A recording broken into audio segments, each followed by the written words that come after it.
Brian, first of all, can you take us through the sequence that set up the go-ahead three that you hit there, and also what were the survival instincts needed from this team tonight to sort of claw this one out? Yeah, with the three, I came down, and Coach was calling for a drag, just an early offense, and they hard-hedged, and I got around the big, and the guard wasn't back exactly in time, and I had a little bit of space, and that's a shot I work on a lot, especially with Coach Gates, and just took it with confidence.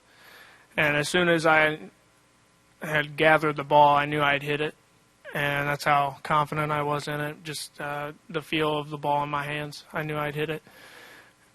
And then the survival mode was just really resilient, and got to be really proud of our guys because things really didn't go our way. We didn't play very good defense tonight, and that's a credit to them. They ran really good offense. Their ball screen offense really picked us apart tonight, and we got to get back to the drawing board with that. But yeah, I mean, we got stops the last 8 minutes that we had to, and it's a sign of a good team when you can find a way to win.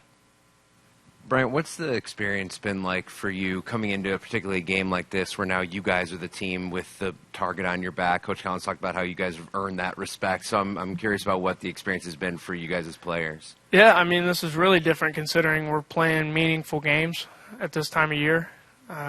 Most of the time we're just playing for respect at this point in the year.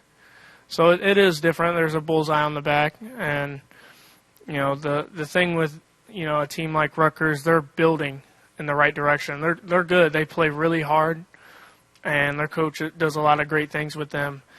And they executed tonight, and they're just playing for pride, playing for building, and they have nothing to lose.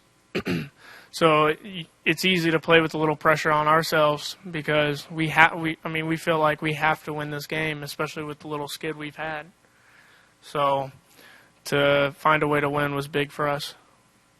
Brian, you're through with 58 seconds left. That blew the roof off the place. What role do you think the crowd played down the last few minutes when you guys were shutting Rutgers down?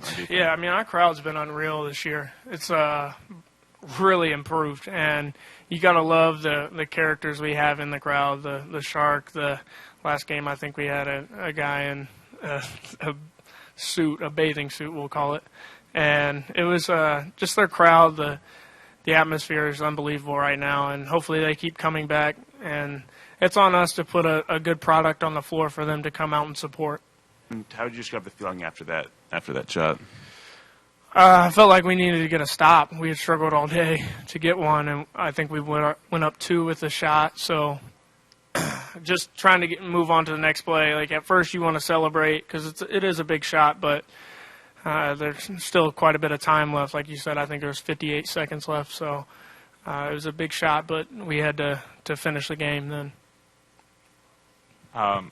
You went into the huddle with under 8 minutes left, down by 6. What was the mood like there, and what was said that sort of sparked the energy in the last 8 minutes? I mean, yeah, we were down 6, and it was more just we're going to find out what we're all about.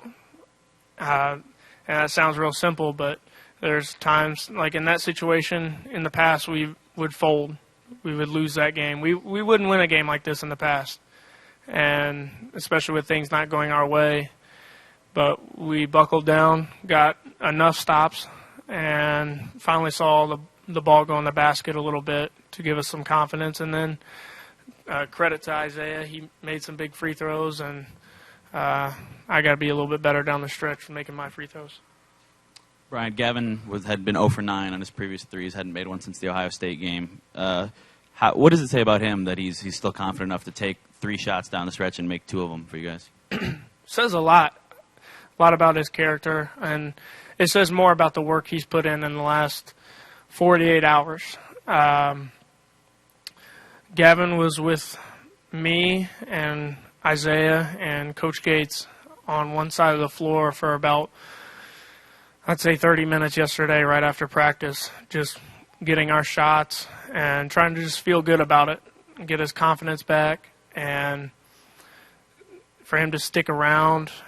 That's what happens when you put the work in. It generally the ball finds you in a situation to make a play. And it's, as Coach says all the time, it's the basketball gods. And it's credit to him and his work. Bryant, you just said in the past you wouldn't have won games like this. What's the difference between this team and those? I mean, we're older, we're more mature, but also we just believe we should win. And that goes a long ways when you have confidence that, you know, we felt like we shouldn't lose this game. And that's something that's changed in the past year and a half, is we, you know, felt that game belonged to us, that we were going to find a way to win no matter what. A little bit of a resolve in our team. How much does it change things for you guys having Scotty back, and how close to 100% do you think he is right now? I don't know about a percentage. I think you'd have to ask Scott on that. But just having him out there brings a lot of confidence, eases a little bit of pressure off me.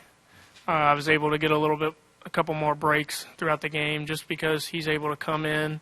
He can run the point if we have to. He can space the floor. He's a scoring option.